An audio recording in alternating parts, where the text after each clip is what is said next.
আনন্দিত হয়ে তারা একত্রিত হয়ে তারা সকাল বনে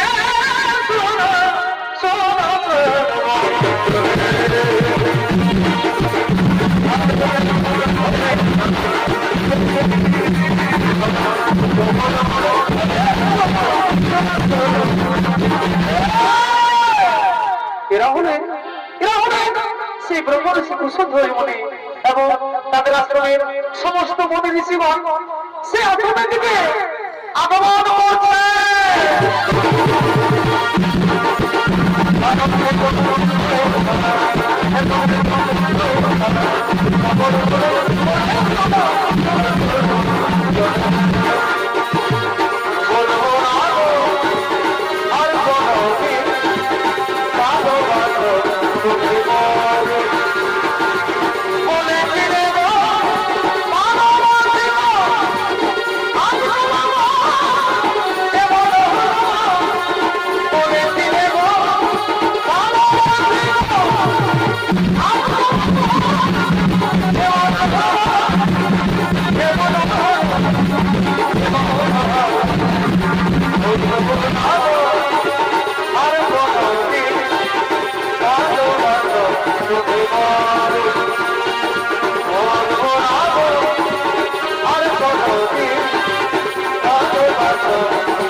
কোথায় তোমার কন্যা? কোথায় বিধবতী? সাবধান, এই আশ্রমের দিকে পাওয়া যাবে না। এই আশ্রমের মধ্যে আমাদের পরিবার রয়েছে। এই আশ্রমের দিকে বলতে গেলে তোমরা আমাদের কি কি বললে পরিবার? যুদ্ধ? হ্যাঁ মনিবার, হ্যাঁ যুদ্ধ করবো। তুমি তোমার মেয়েকে আমি রানী করবো, যাবো যাবো মনিবার। আরে মহাযুদ্ধে মৃত্যুর জন্য তৈরি হয়ে যাবে।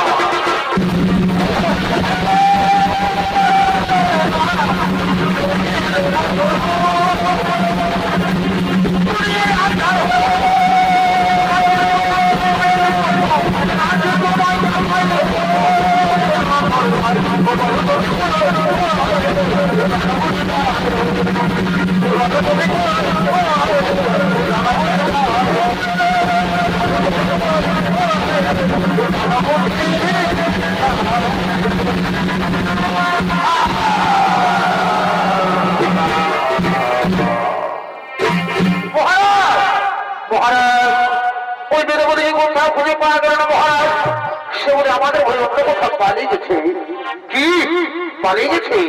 ওই মন্ত্রী সেনাপতি ওই সুন্দরী যেখানে পালাক না কেন, আমি বলে গেলাম আমি অবশ্যই একদিন একদিন ওই সুন্দরীকে আমি রানী করে যাবো যাবো।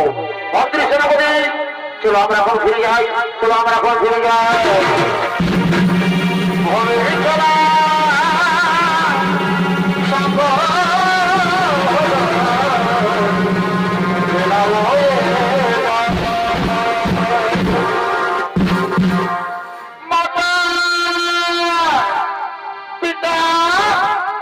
কোথায় মাতা পিতা? মাতা গো, মাতা মাতা মাতা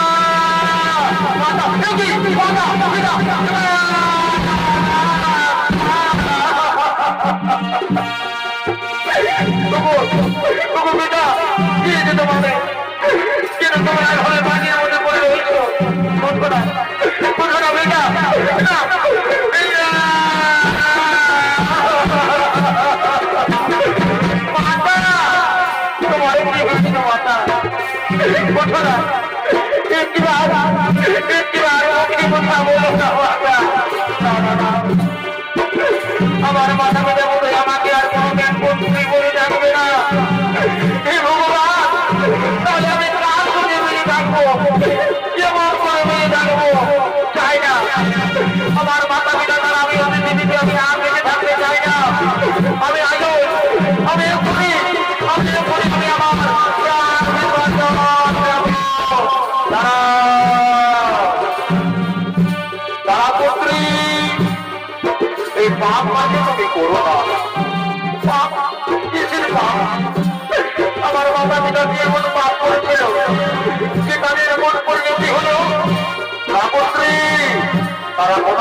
করেছি, কিন্তু বিধাতার বিপদ কে বদলাবে বলো?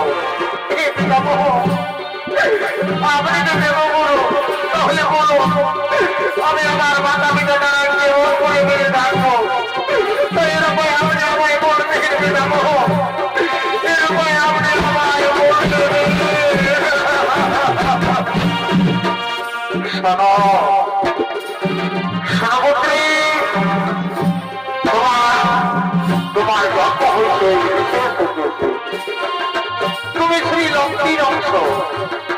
তাই পুত্রী, আমি বলি যে তোমার জীবন কালে প্রভু শ্রী নারায়ণের জন্য সমর্পিত।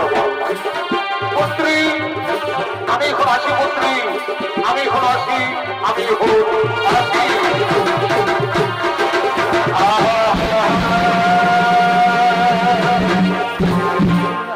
এদিকে বেদবতী দেবগুরু বৃহস্পতির কথা মতো সঙ্গে সঙ্গে বিষ্ণু ভগবানের তপস্যায় রত ছিলেন।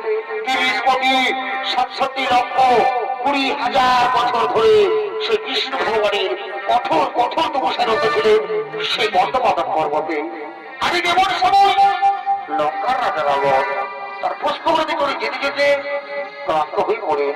তাই তিনি বিশ্রাম করার জন্য ছুটে ধরেছেন সেই বর্ধমান পর্বতে। আপনাদের মহান লম্বর মানছে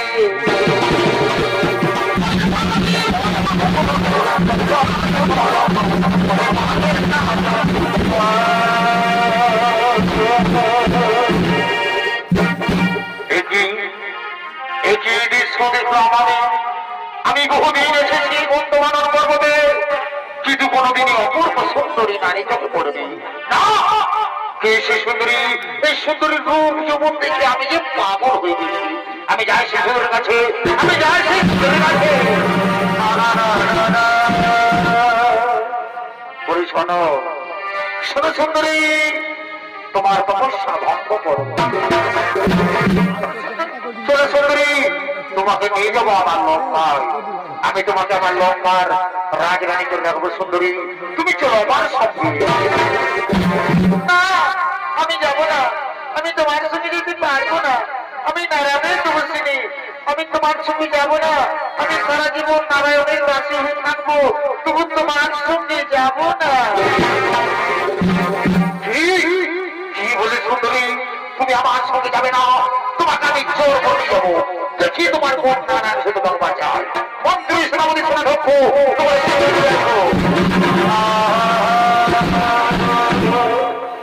আদেশ করুন মহারাজ। শোনো মন্ত্রী সেনাপতি, এই সুন্দরীকে আমি রানী করতে চাই, কিন্তু না, এই সুন্দরীটা রাজি হয়ে যাও। তাই তোমরা কাজে দিচ্ছি, তোমরা যাও এই সুন্দরীকে জোর করে যাও আমার লঙ্কায়। মহারাজ তাই হবে, মহারাজ তাই হবে।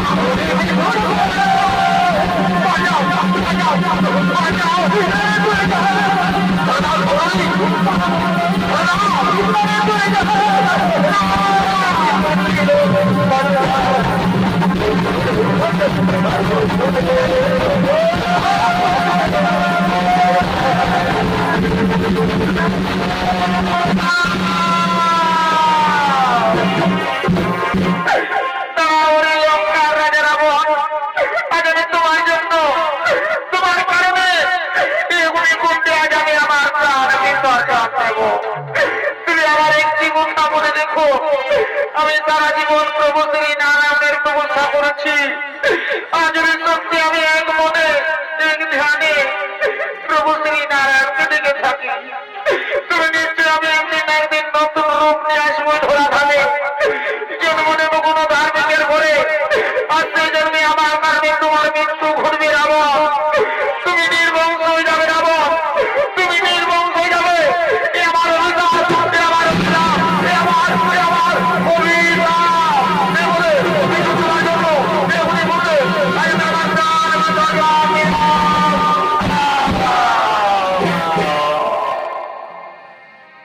দর্শক মন্ডলী। এদিকে সেই বেদবতী রাবণের অত্যাচার সহ্য করতে না পেরে নিজেই অগ্নিকুণ্ড তৈরি করে সে অনেকটি তার প্রাণ বিসর্জন দিলেন। একদিকে লঙ্কার রাজা রাবণ তার পুষ্প নদীতে চলে যায় তার নিজাম।